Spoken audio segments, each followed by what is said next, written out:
Ladies and gentlemen, Jennifer Azzi.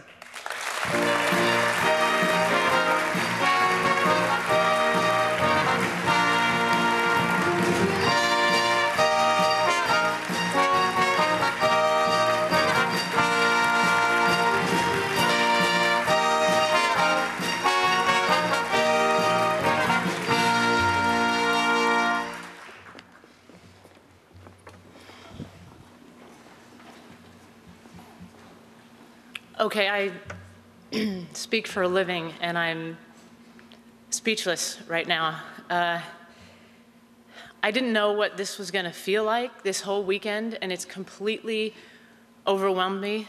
It's a coming home for me, and I am not the kind of person to really want to reflect and look back. I'm very much about moving forward and forward and forward.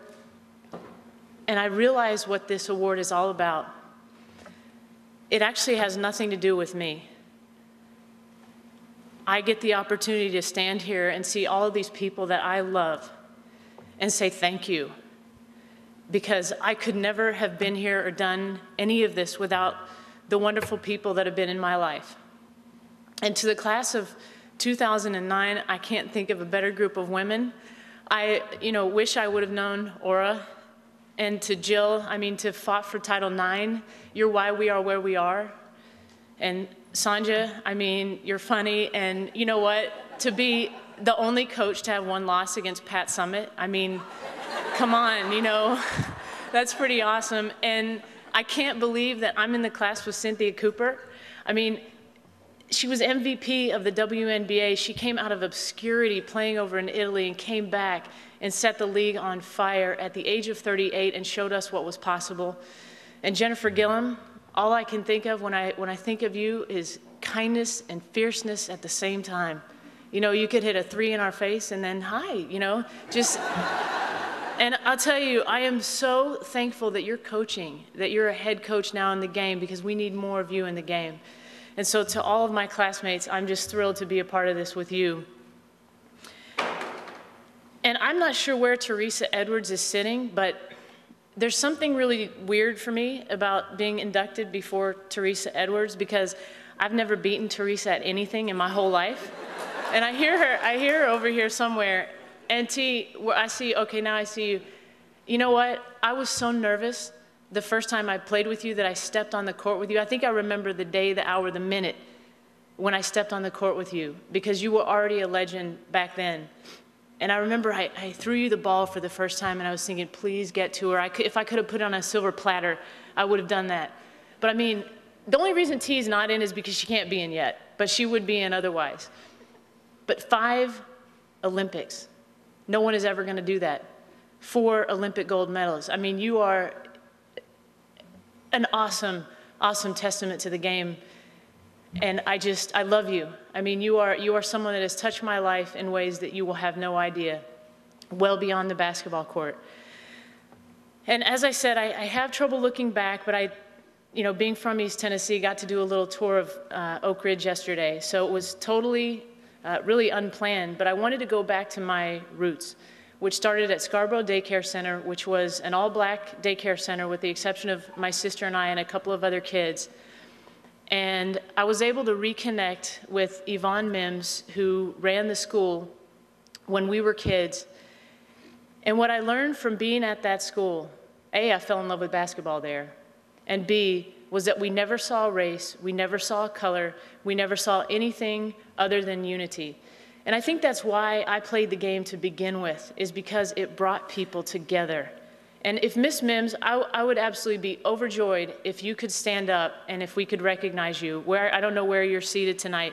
Could we give Miss Mims a hand? We came home one day and we sat our mom down and we said, Mom, we would like for, her maiden name was Bohannon, we would like for Miss Bohannon to be our mom.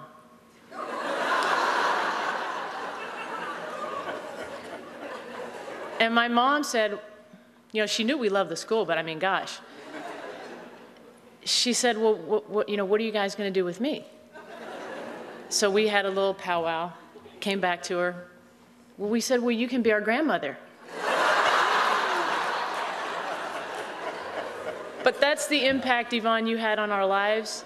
And that was the beginning for me, and it was the beginning of basketball for me. So thank you for that, and for loving us like you did. Pat Summitt, you know, if I get asked one more time why I didn't go to the University of Tennessee, I mean, maybe, you know what I would like? I think you're sitting over there somewhere.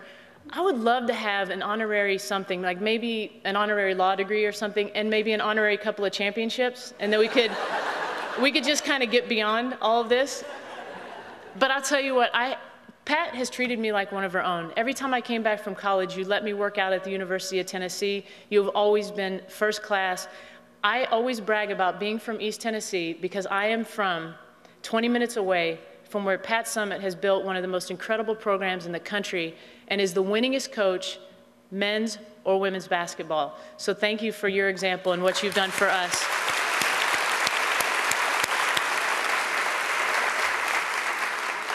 And my high school coach, Jill Pruden, I can't thank you enough for the impact you had on me, both as a player and as a person. You've been at the school now for 30 years and built one of the top programs in the nation.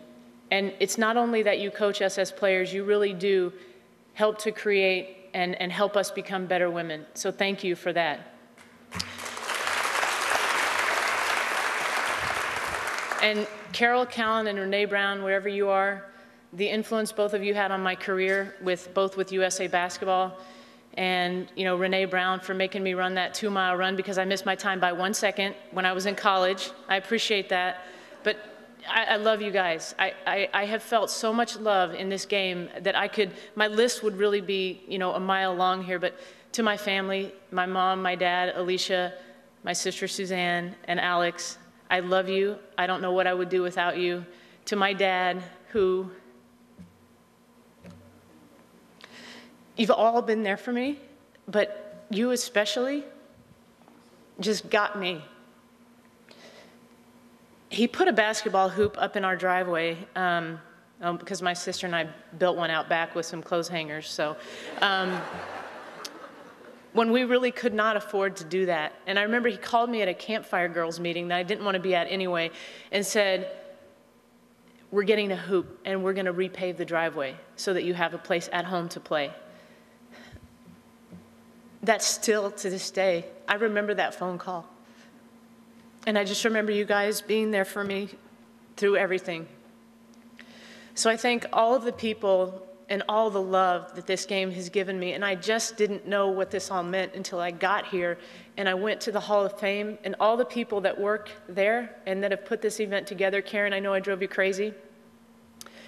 It is so fabulous to be able to honor this game the way that it deserves to be honored, and the history and the women that came before our generation and the generations before, because you paved the way for us.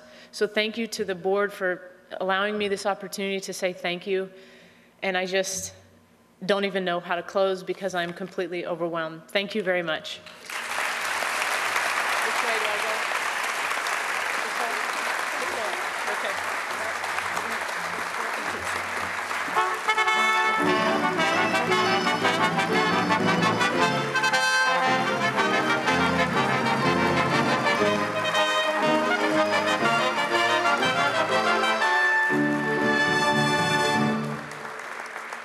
Congratulations, Jennifer.